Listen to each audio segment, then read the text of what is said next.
Hey, story here, and the headline is "Bed bugs are crawling all over Michigan. How to spot the stealthy blood eaters." Comes to us from our good friends over there at MLive. So, without further delay, we go to Mark VanderWerp, who is head of education and training for Rose Pest Control. Did I get all that right, Mark? Very good, yeah. Rose Pest Solutions. Rose otherwise fabulous. Pest Solutions, yes. Now, how long have you been doing this part of your job? Well, that's a complicated question. So for a lot of people, their personal life and their work life are kind of two separate things. Yes. I have been interested in insects and bugs since I was a teeny tiny little kid. And so it's just been growing since then. I've been with Rose now for 17 years, but I studied entomology in college before that. So it's hard to tell exactly when it began. Okay, let's talk about bed bugs. The story that I was just talking about talks about how bed bugs are now crawling all over Michigan. We've had a bed bug issue in Michigan, right, for a while now, but it seems to be getting worse. Yeah, absolutely. So, like a lot of pests that, bed bugs had essentially gone away in much of the United States. Now, they weren't really gone, but there was about a 30-year stretch where they were extremely rare. And the average person just didn't know what they were, had never seen one, and so on and so forth. And that started to change right around about 2000.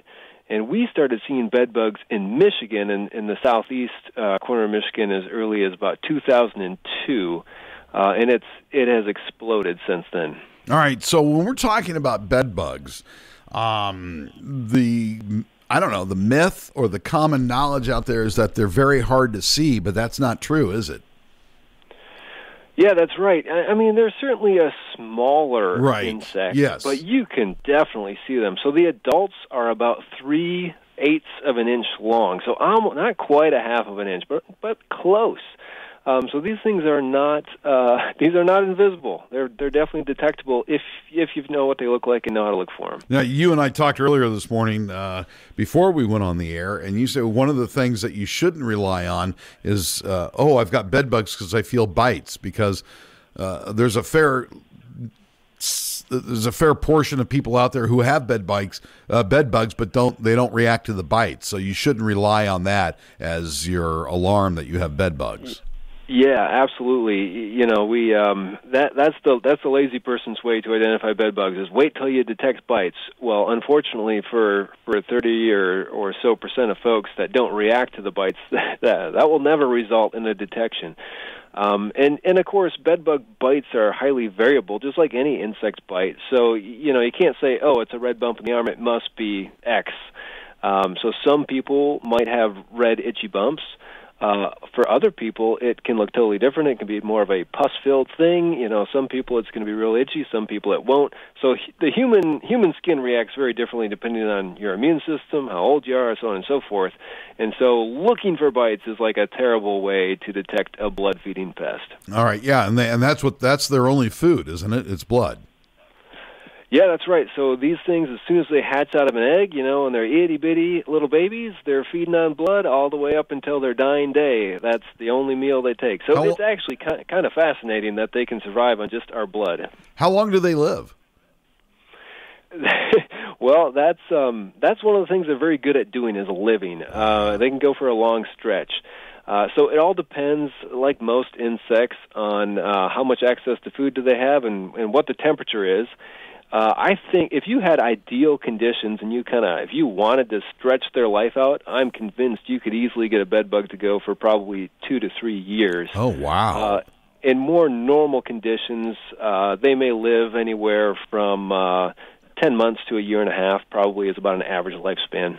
Now, as far as getting bed bugs, is it super, super easy to contract them or have them come along with you? So let's start there. Are they easy to get in your home? Yeah, well, I'm glad you asked that, Vic, because that's one of those kind of misconceptions is people think they're really easy to get. You just walk into a place that has bed bugs and now you have them. This is not like catching the flu, so it's a little harder to get bed bugs than just walking into a place. Yeah. You typically need to, because they are insects, you need males and females, and they need to have the right conditions to be able to feed and lay eggs and so on and so forth. So generally, to get infested, you really need to take an infested item home with you. And so certainly, if you take used furniture, that kind of thing, there's already bed bugs on it. That's probably the primary way that people get infested, because then you're not just taking one home with you, you're taking a dozen. Right. And much easier. So if you go on a trip, though, you stay in a hotel and you take one bed bug home with you, the chances that that's going to blossom into an infestation is actually pretty slim. So there's a lot of things working against that bed bug, being able to find everything it needs to survive. And if it's not an adult female, forget about it. It can lay eggs. Right. So. Now, my understanding is that they'll attach themselves to luggage or different things that you're carrying with you. Is that true? Yeah, so they, unlike a lot of what we think of as parasitic insects that spend a lot of time on the host, bed bugs are parasites that don't spend a lot of time on the host. So basically the only time they get on us is when they're hungry and they're looking for a meal. Otherwise, they're on our stuff. So absolutely, that's typically how you would get them, would be by them hitchhiking on luggage or furniture, that kind of thing. All right, so how do you tell if you have an infestation? Let's say Vic goes home today. What do I need to look for? Sure. So, you're making me do this here, Vic. I got to talk about poop on the air here for a second. All right, fine. So obviously we talked about seeing the bugs is a great way to know that you have an infestation. But what's even easier to see than the bugs is actually the droppings, because these things are feeding on you on average about once a week, and every time they take a meal, they may be leaving anywhere upwards of 40 to 50 droppings. So typically the first thing people notice in an infestation is these little blackish, reddish spots all over the place. So it can be, the back of picture frames, on your sheet, on dust ruffles, on curtains, backs of headboards and bedstands, these kinds of things. But yeah, all those little droppings that the bed bugs leave behind is pretty noticeable. Okay, so once someone says, all right, looks like I've got an infestation, what do you do? Or is there something, let's go backwards. What about preventative measures you can take? Sure. So the easiest way to not get bed bugs is to just kind of be aware that they exist and the habits they have. And so if you do travel a lot, there's certain pretty easy things you can do to not bring bed bugs home with you. One would be to if you take your luggage, where do you store it? So if you store your luggage under your bed, boy, that's a terrible spot to store that luggage, because then if it does have any bed bugs on it when you take it home, you're putting them right under your bed, right where they want to be.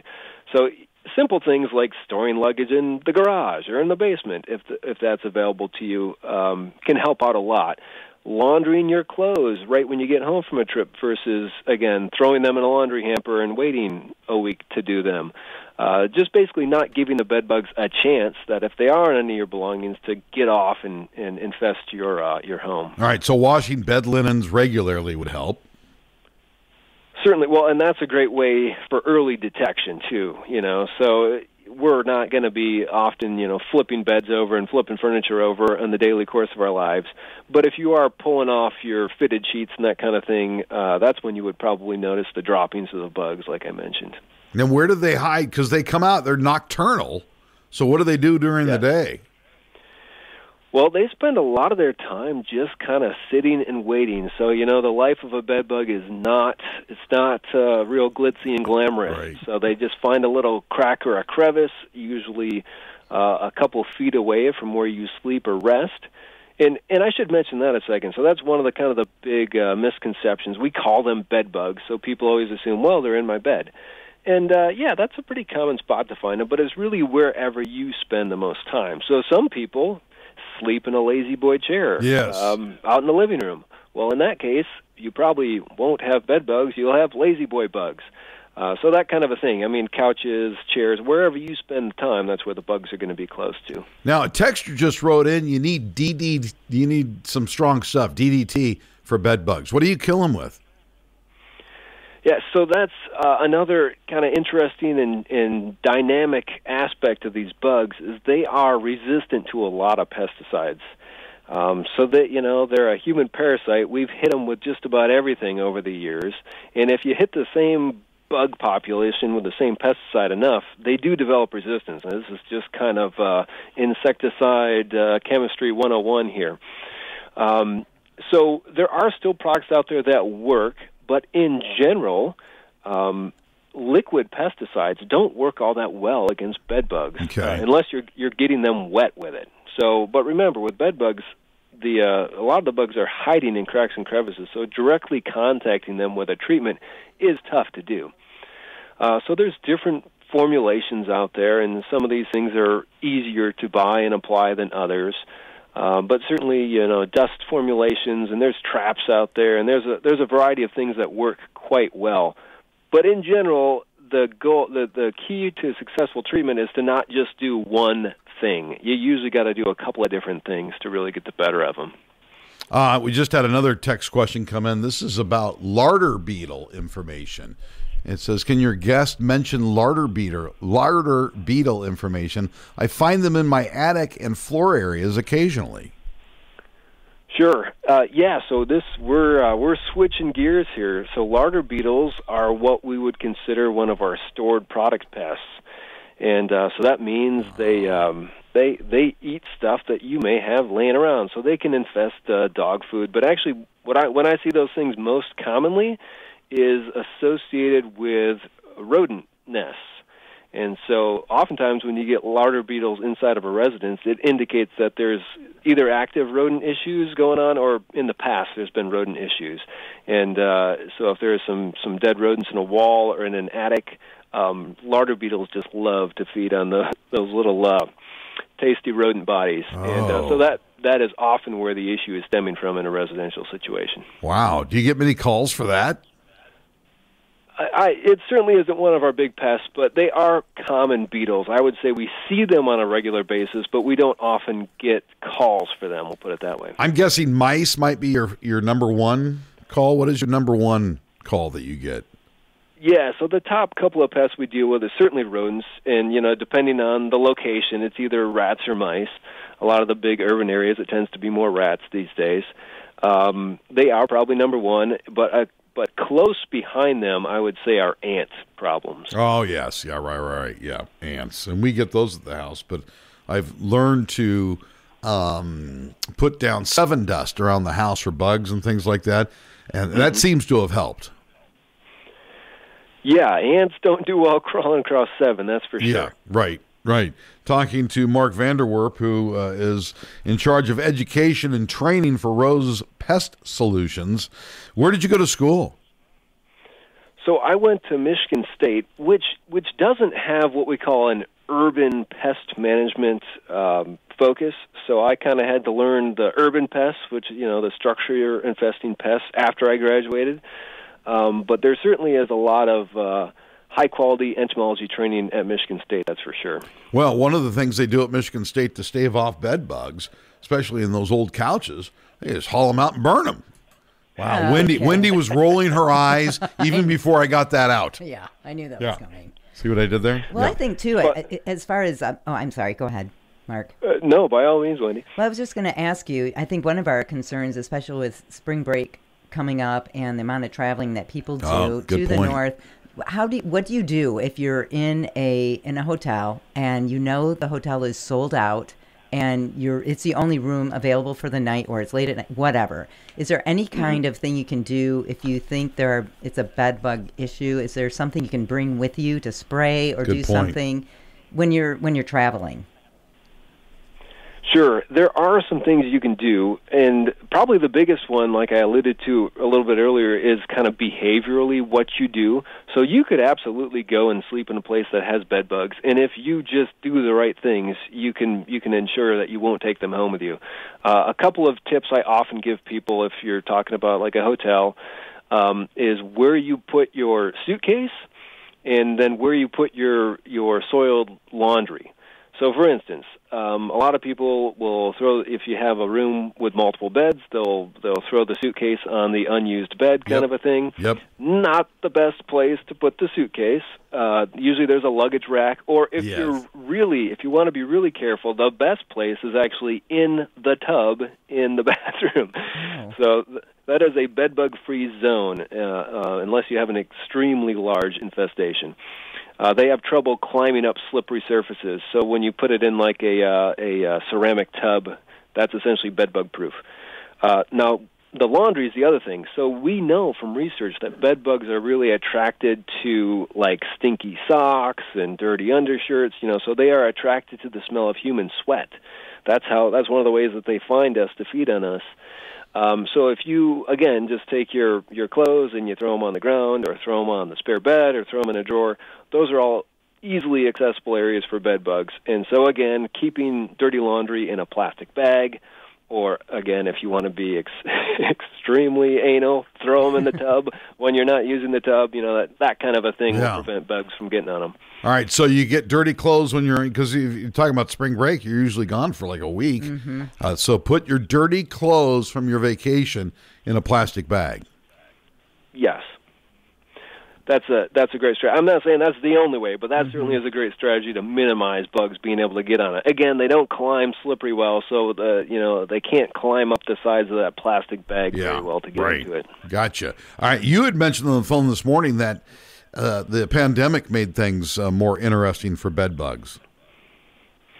Yeah, there was a period of time where we really weren't all that welcome going inside people's homes and businesses. And certainly there's a lot of things we can do for rodent and ant and some of the other pests on the outside of the structure. But when it comes to things like bed bugs and cockroaches, if you don't get inside, you can't do anything to help people out. And so certainly when we couldn't get into all the places we needed to, it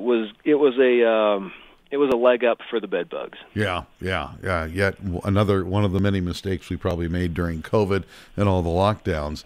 And cockroaches are an issue in Michigan.